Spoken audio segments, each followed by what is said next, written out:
ప్రస్తుతాన్ని నేను పోలాండ్లోని ఆష్విట్స్ అనే ఒక ఏరియాకి వచ్చా.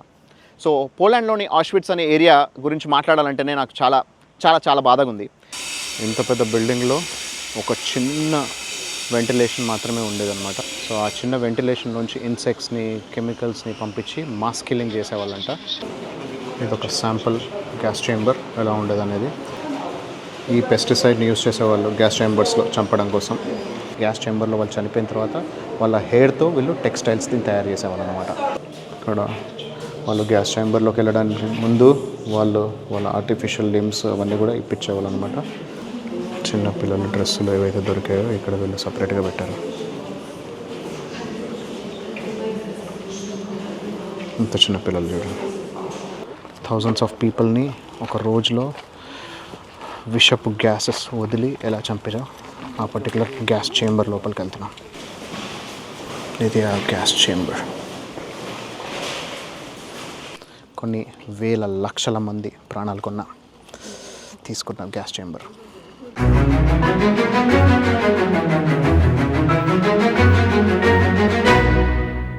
హాయ్ ఫ్రెండ్స్, నేను మీ ఆర్కే. మన ప్రపంచానికి స్వాగతం. ప్రస్తుతాన్ని నేను పోలాండ్లోని ఆష్విట్స్ అనే ఒక ఏరియాకి వచ్చా.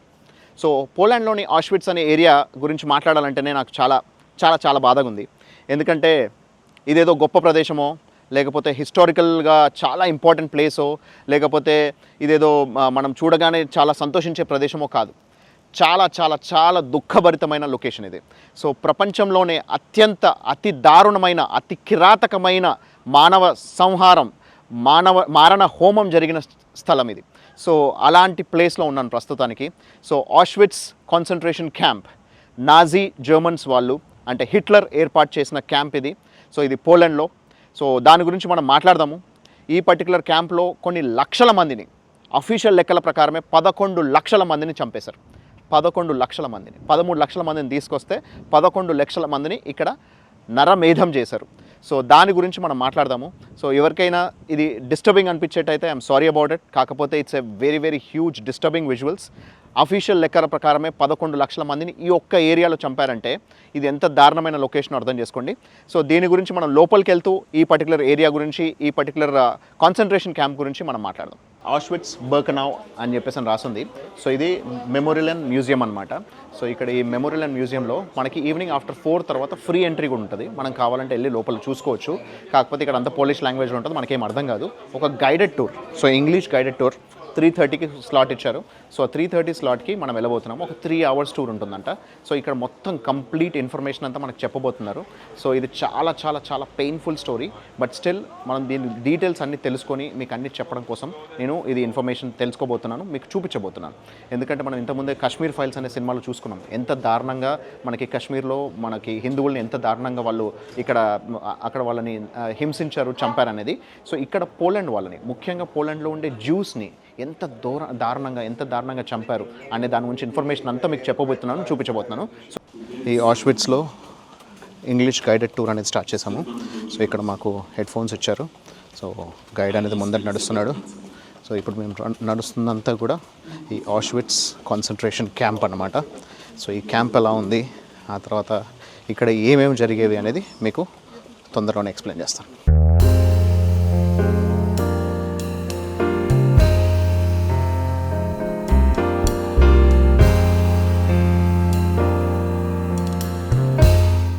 ఒక చిన్న వెంటిలేషన్ మాత్రమే ఉండేదన్నమాట, మిగతా అన్నీ క్లోజ్ ఉండేదంట.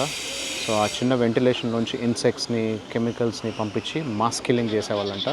సో ఇక్కడ ఎలా అంటే వీళ్ళు ఎన్ని రకాల చంపొచ్చో అన్ని రకాల మాస్ ఎక్స్పెరిమెంట్స్ చేసి ఇక్కడ వీళ్ళు చంపేసేవాళ్ళంట. జర్మన్స్ ఇక్కడ యుద్ధ ఖైదీలని. ఇది మాస్ ఎక్స్టర్మినేషన్ బ్లాక్లోకి వెళ్తున్నాము, 4th బ్లాక్.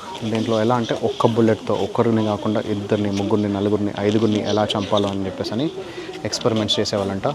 ఒకరి వెనకాల ఒకరిని నిల్చోబెట్టి ఆ తర్వాత ఒక బుల్లెట్ కాలిస్తే దాంట్లో ఎంతమంది తలలోంచి ఆ బుల్లెట్ పాస్ అవుతుంది అనేది చూసేవాళ్ళంట. అంత దారుణమైన ఎక్స్టర్మినేషన్ అని జరిగింది. Those who do not remember the past are condemned to repeat it. ఇక్కడ మనకి యూరోప్ మ్యాప్ కనిపిస్తుంది. యూరోప్ మ్యాప్లో ఏ లొకేషన్ నుంచి ఎక్కడెక్కడ నుంచి జూయిష్ వాళ్ళని పట్టుకొని తీసుకొచ్చేవాళ్ళు, వాళ్ళందరినీ ఇక్కడికి ఎక్స్పోర్ట్ చేసేవాళ్ళు అనేది చూపిస్తున్నాను అనమాట. ఇక్కడ మీరు చూసుకోవచ్చు, రీగా కనిపిస్తుంది. లాత్వియా, లిథువేనియా, జర్మనీ, ఫ్రాన్స్, అసలు లేని చోటు అంటూ లేదు. ఎక్కడెక్కడైతే జూయిష్ వాళ్ళు కనిపించారో వాళ్ళందరినీ తీసుకొని ఆ జూయిష్ వాళ్ళందరినీ ట్రాన్సిట్ తీసుకొని ఆ ప్రిజనర్స్గా తీసుకొచ్చి వాళ్ళని ఇక్కడే ఆష్విట్స్కి తీసుకొచ్చేవాళ్ళు.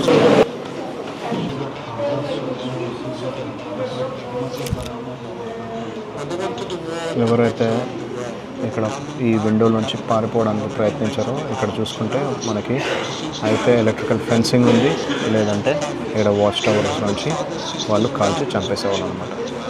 So extreme amount of security ఉండేది. ఎవ్వరు పారిపోవడానికి వీల్లేదు. పారిపోవడానికి ప్రయత్నించిన వాళ్ళందరినీ కాల్చి చంపేసేవాళ్ళు అనమాట. The road of death. ఆష్విట్స్కి వాళ్ళని ఎలా ట్రాన్స్పోర్ట్ చేసేవాళ్ళు చూడండి. ఇలా కుక్కి తీసుకెళ్ళేవాళ్ళు అనమాట. జూయిష్ వాళ్ళు ఎక్కడ కనబడితే అక్కడ ఏ దేశంలో కనిపిస్తే ఆ దేశం నుంచి ఈ ఆష్విట్స్కి ట్రాన్స్పోర్ట్ చేసేవాళ్ళు. వాళ్ళకి జూయిష్ వాళ్ళంటే ఎంత కోపం ఉండేది అనేది దీంతో అర్థమవుతుంది కదా. Preparing for selection. Jews deported from Hungary undergoing a selection towards the gas chamber on the way to the death. కనీసం చిన్న పిల్లల్ని, ఆడవాళ్ళని ఎవ్వరిని వదలలేదు. గ్యాస్ చేంబర్లోకి పంపించడానికి ముందు రకరకాల అబద్ధాలు చెప్పి వాళ్ళని గ్యాస్ చేంబర్లోకి పంపించేవాళ్ళు. అలా వెళ్ళిపోయిన వాళ్ళందరూ కొన్ని గంటల్లోనే చచ్చిపోయేవాళ్ళు. ఆఫ్టర్ ద సెలెక్షన్ అంతమందిని మాస్ మసాకర్ చేసిన తర్వాత ఆఫీసర్స్ జస్ట్ వాళ్ళ నెక్స్ట్ డే వర్క్ కోసం వెళ్ళేవాళ్ళు అనమాట. గ్యాస్ చేంబర్లోకి పంపించడానికి ముందు తీసిన ఫోటో, కొంతమంది సీక్రెట్గా తీసిన ఫొటోస్ని వాటిని లండన్కి వాళ్ళు స్మగుల్ చేసి పంపించిన ఫొటోస్ మనకు దొరికాయి అన్నమాట.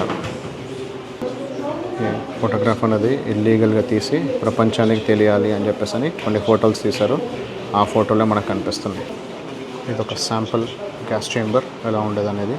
సో ఈ గ్యాస్ చేంబర్లోకి వాళ్ళకి షవర్ కోసం పంపిస్తున్నామని చెప్పేసి అబద్ధాలు చెప్పి లోపలికి పంపించేవాళ్ళు. బట్టలు తీసేసి అందరూ వెళ్ళాలన్నమాట లోపలికి. ఆడ పైన ఏదైతే కనిపిస్తుందో ఒక్క హోల్, ఆ దాంట్లోంచి doctor carbon monoxide and other dangerous gases అనేది వదిలేవాళ్ళు.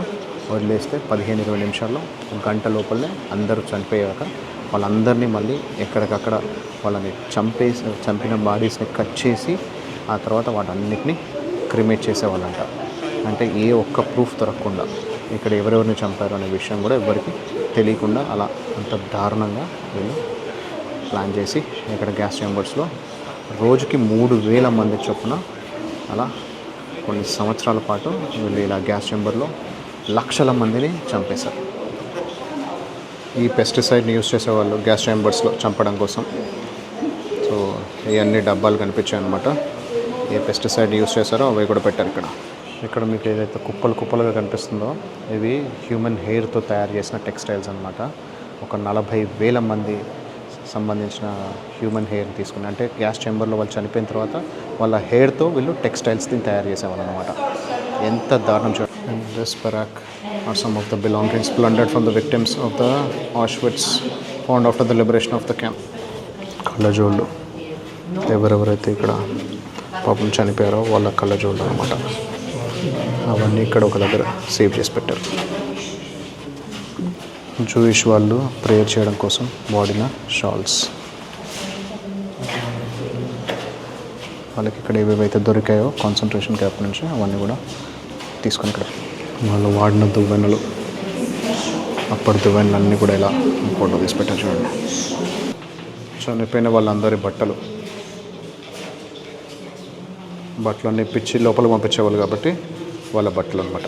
ఇక్కడ వాళ్ళు గ్యాస్ చేంబర్లోకి వెళ్ళడానికి ముందు వాళ్ళ ఆర్టిఫిషియల్ లిమ్స్ అవన్నీ కూడా ఇప్పించేవాళ్ళు అనమాట.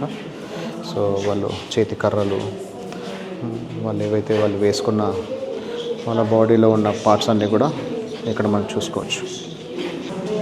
సో అందరూ వాళ్ళు తెచ్చుకున్న కుండలు, పాట్స్, ఏవేవైతే వాళ్ళు మంచినీళ్ళు తాగడానికో లేకపోతే వాళ్ళు ఫుడ్ తినడానికో పెట్టుకున్న వాడిన కప్స్ అండ్ సాసర్స్ అని ఇక్కడ పెట్టారు. చనిపోయిన వాళ్ళందరి షూస్ ఎలా ఉన్నాయి చూడండి. కొన్ని వేల షూస్ ఇక్కడ పెట్టడం జరిగింది. దాంట్లో చిన్నవి, పెద్దవి, ఆడవాళ్ళవి, చిన్నపిల్లలవి, రకరకాల సైజుల్లో షూస్ కనిపిస్తున్నాయి. ఇవే ఇక్కడ వాళ్ళకి ప్రూఫ్స్ అన్నమాట. ఎంతమంది వాళ్ళ వయసుతో సంబంధం లేకుండా, జెండర్తో సంబంధం లేకుండా చంపేశారనేది చాలా క్లియర్గా కనిపిస్తుంది.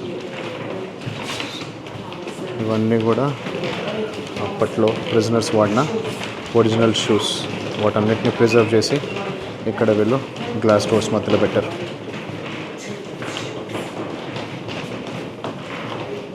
This is unbelievable man.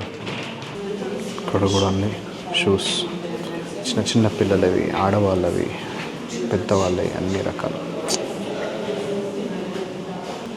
చిన్న పిల్లల డ్రెస్సులు ఏవైతే దొరికాయో ఇక్కడ వీళ్ళు సపరేట్గా పెట్టారు. ఇంత చిన్న పిల్లలు చూడండి, వాళ్ళ బిలాంగింగ్స్, రకరకాల బిలాంగింగ్స్,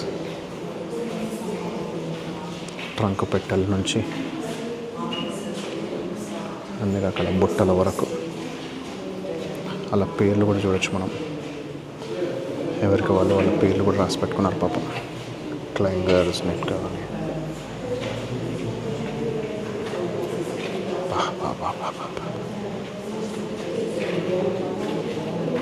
వాళ్ళని ప్రిజనర్స్గా తీసుకొచ్చినప్పుడు సో ఇవన్నీ సామాన్లు కూడా తెచ్చుకున్నారంటే వాళ్ళు బతుకుతారని, ఆ తర్వాత మళ్ళీ వాళ్ళకు ఒక లైఫ్ ఉంటుందని అనుకొని వచ్చిన వాళ్ళే కదా. వాళ్ళందరి జీవితం చూడండి ఎట్లయిపోయింది. ఇక్కడ కనిపించే ఒక్కొక్క బిల్డింగ్ ఒక్కొక్క బరాక్ అనమాట. ఇక్కడ 28 బరాక్స్ ఉన్నాయి. ఒరిజినల్గా పాలిష్ వాళ్ళు వాళ్ళ మిలిటరీ కోసం ఒక 20 బరాక్స్ కట్టుకున్నారు. అది ఓన్లీ 1 లెవెల్. సో ఆ తర్వాత ప్రిజనర్స్ తోటి వీళ్ళు ఇంకో 8 కొత్త బరాక్స్ ప్లస్ మల్టీ స్టోరీలో వీళ్ళు కట్టించారనమాట. సో ఒక్కొక్క బరాక్లో కొన్ని వేల మందిని కుక్కేవాళ్ళు.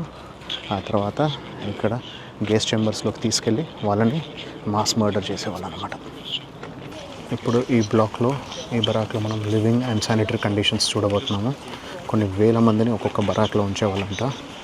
సో వాళ్ళు ఎలా అంటే లిటరలీ వాళ్ళ మనుషుల్లాగా కాకుండా ఒక్కొక్కరికి నెంబర్స్ అనేది వాళ్ళ భుజాల మీద టాటూ కింద వేసి ఆ నెంబర్స్తో పిలిచేవాళ్ళు. Prisoners barrack shows living conditions in the main camp. Prisoners assigned to each barrack 700 to 1000. A typical interior of a prisoner room during the first few weeks of the camp existence. And all the dates, date of their arrival and date of their there was an administrative head here. His name was assessment. తెలిసిన వాళ్ళ photos పెట్టారు. Charles Fridge, and he used to give a kind of welcoming speech to the newcoming prisoners. And he used to say like that, "You are right." ఇక్కడ ఇతను ఒక lawyer. 5th April 1941 వస్తే చనిపోయింది 13th August 1941. అంటే కేవలం 4 నెలలు survive అయ్యాడు. అలా ఒక్కొక్కరు వాళ్ళ ప్రొఫెషన్ ఏంటి, వాళ్ళు ఏ సమయంలో వాళ్ళని డిపోర్ట్ చేశారు, ఆ తర్వాత వాళ్ళు ఏ రోజు నాడు చనిపోయారు అనేది.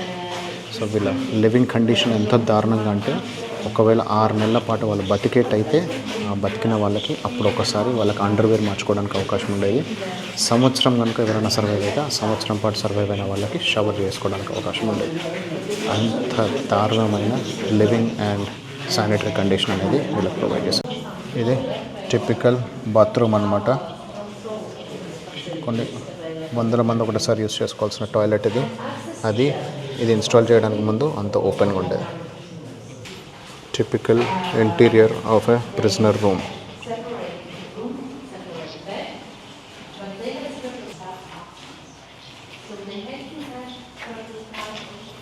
ఒకదాని మీద ఒకటి 3 రూమ్లు పెట్టి ముగ్గురు ఒకటేసారి పడుకుండేలాగా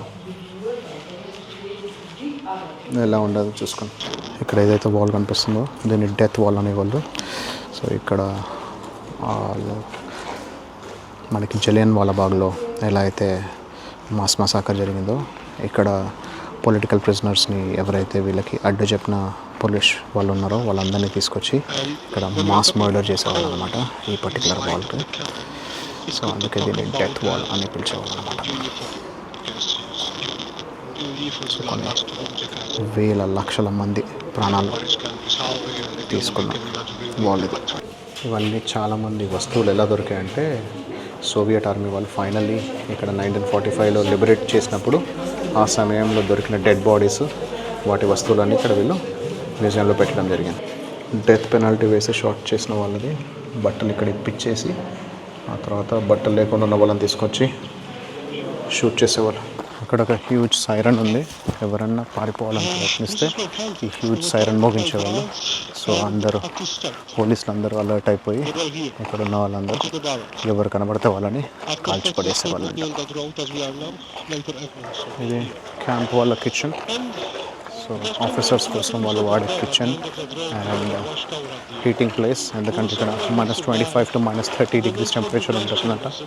సో ఆ టెంపరేచర్లో చాలామంది ప్రిజనర్స్ చలికి వణికి చచ్చిపోయేవాళ్ళు. వీళ్ళకి మాత్రం హీటింగ్ సిస్టమ్ అనేది దీని లోపల సెటప్ చేసుకున్నారు అన్నమాట. ఇదే డెడ్ లైన్. ఈ డెడ్ లైన్ దాటి ఎవరైనా సరే బయటికి పారిపోవాలని చూస్తే, ఈ ఫెన్సింగ్లోంచి దూకాలని చూసినా సరే వాళ్ళని కాల్చి చంపేసేవాళ్ళు. సో వీటన్నిటిలో కూడా ఎలక్ట్రిసిటీ పాస్ చేస్తూ ఉండేవాళ్ళంట. సో అది ముట్టుకున్నా చచ్చిపోయేవాళ్ళే, ప్లస్ ఒకవేళ దాన్ని దాటాలని ట్రై చేసినా చచ్చిపోయేవాళ్ళే. You're entering a building where SS murdered thousands of people. ఇప్పుడు మనం గ్యాస్ ఛాంబర్లోకి వెళ్ళబోతున్నాము. దాంట్లో థౌజండ్స్ ఆఫ్ పీపుల్ని ఒక రోజులో విషపు గ్యాసెస్ వదిలి ఎలా చంపారో ఆ పర్టికులర్ గ్యాస్ చేంబర్ లోపలికి వెళ్తున్నాం.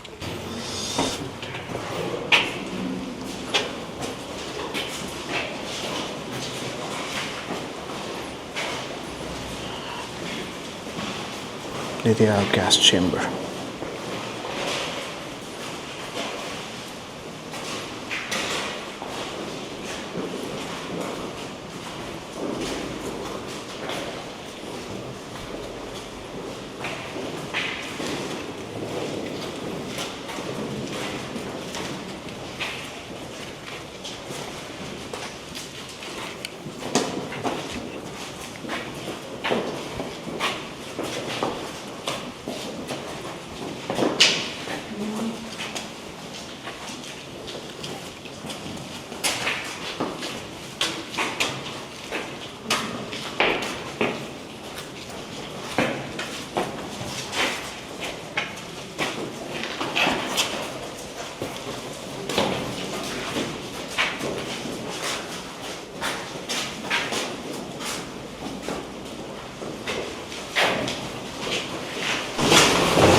ఇదే ఆ పర్టికులర్ గ్యాస్ చేంబర్. కొన్ని వేల లక్షల మంది ప్రాణాలు తీసుకున్న గ్యాస్ చేంబర్. ఎస్ఎస్ అనే ఒక వ్యక్తి ఇక్కడ ఒక విషపు గాలిని పంపించి కొన్ని వేల మందిని, సో వాళ్ళకి ఎలా అంటే మీకు మంచి ఫుడ్ ఇస్తాము, ప్లస్ దీని తర్వాత మీకు తినడానికి ప్లస్ స్నానం చేయడానికి అవకాశం ఉంటుందని చెప్పేసి వాళ్ళని బట్టలు ఇప్పించి ఇక్కడ లోపలికి షవర్ ఉంటుందని చెప్పి పంపించి వాళ్ళందరూ లోపలికి వెళ్ళిన తర్వాత తలుపులు మూసేసి దాని లోపల విషపు గాలులను వదిలిపెడితే ఒక 15 నుంచి 20 నిమిషాల్లోనే రోజుకు 3000 మంది చొప్పున చనిపోయేవాళ్ళు. అంత దారుణంగా. మళ్ళీ చనిపోయిన వెంటనే 20 నిమిషాల్లో వాళ్ళ బాడీస్ అన్ని తీసి క్రిమేట్ చేసేవాళ్ళు. ఎందుకంటే బయట ఎవ్వరికీ తెలియకుండా ఉండాలని చెప్పేసి. సో ఇక్కడ ఏం జరుగుతుందో ఆష్విట్స్లో ఎంత మారణ హోమం జరుగుతుంటే అది ఎవ్వరికీ తెలియకుండా ఉండేలాగా వాళ్ళు అలా జాగ్రత్తలు తీసుకునేవాళ్ళు. ఇది ఆష్విట్స్లోని బరాక్స్. ఇక్కడ జరిగిన మారణ హోమం. దీని తర్వాత ఇప్పుడు మనము నెక్స్ట్ స్టాప్ బిర్కెనావ్. ఆష్విట్స్ అండ్ బిర్కెనావ్ మ్యూజియం కదా. సో ఇప్పుడు మనము బిర్కెనావ్ వైపు వెళ్తున్నాము. సో అక్కడికి ఒక 7 minutes బస్ తీసుకుని వెళ్ళాలంట. అది ఎలా ఉందనేది చూసి దాని తర్వాత ఇక్కడ మొత్తం డిస్కషన్ అనేది చేద్దాం. ఇక్కడ మనకి బోలెడన్ని భాషల్లో చాలామంది రాసిన పుస్తకాలు. కేవలం 200 మంది మాత్రమే సర్వైవ్ అయ్యారు. 13 లక్షల మందిని తీసుకొస్తే 11 లక్షల మందిని చంపేశారు. ఆ తర్వాత లాస్ట్లో సోవియట్ రష్యా వాళ్ళు ఇక్కడ కంట్రోల్ తీసుకున్నాక కొంతమంది బతికారు.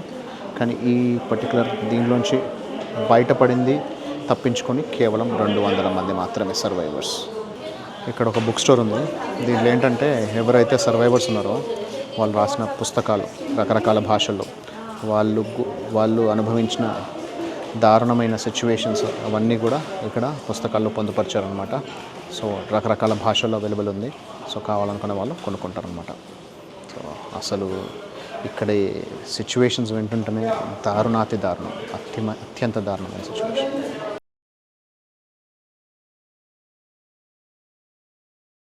ఈ బస్ ఎక్కి దాదాపు 7 minutes ప్రయాణిస్తే మనకి బర్క్నావ్ అనేది ఒక ప్లేస్ వస్తుంది. బర్క్నావ్లోకి వచ్చేసా. ఇది కాన్సన్ట్రేషన్ క్యాంప్. ఇదంతా బర్క్నావ్ సెలెక్షన్ సెంటర్ అనమాట. సో ఇక్కడ గ్యాస్ చేంబర్స్ అనేవి ఇక్కడ కూడా బిల్డ్ చేసి పెట్టారనమాట. ఈ గ్యాస్ చేంబర్స్లో వాటి రూయిన్స్ మాత్రమే ఉన్నాయి ఇప్పుడు ప్రస్తుతానికి. సో సోవియట్ వాళ్ళు దాదాపు 1,50,000 మందిని తీసుకొచ్చి ఒకేసారి ఇక్కడంతా కూడా వర్క్ చేయించేవాళ్ళు అనమాట. సో ఇక్కడ మీరు చూసుకోవచ్చు, ఆడ గ్యాస్ చేంబర్స్ కూడా కనిపిస్తున్నాయి మనకి. ఆ గ్యాస్ చేంబర్స్ వాటి యొక్క రూయిన్స్ కనిపిస్తున్నాయి. సో ఈ గ్యాస్ చేంబర్ని వీళ్ళు యాక్చువల్ కావాలనే డిస్ట్రాయ్ చేశారు. ఎప్పుడైతే వీళ్ళకి లిబరేషన్ అవుతుంది, సోవియట్ యూనియన్ వాళ్ళు వచ్చి ఇక్కడ కంట్రోల్ చేసుకుంటున్నారు అండ్ వీళ్ళకి ఇక్కడ నుంచి వెళ్ళిపోవాలి అని అర్థమైపోయిందో నాజీ జర్మనీ వాళ్ళకి. నేను ఇప్పుడు ఒక బరాక్ బయట ఉన్నా. Now entering one of the barracks. Extremely dark. ఇక్కడ 3 లెవెల్స్లో ఉండేదన్నమాట. సో కింద ఇప్పుడు అయితే మట్టి లేదా కంకర, అండ్ ఒక లెవెల్లో చెక్క, మరో లెవెల్లో చెక్క. 13 లక్షల మందిని ఇక్కడ తీసుకొచ్చారు. దాంట్లో 11 లక్షల మందిని చంపేశారు. ఆ 11 లక్షల మందిలో 9,60,000 మంది జూయిష్ వాళ్ళు ఉన్నారు, యూదులు. సో జూయిష్ వాళ్ళు చేసిన తప్పేంటి?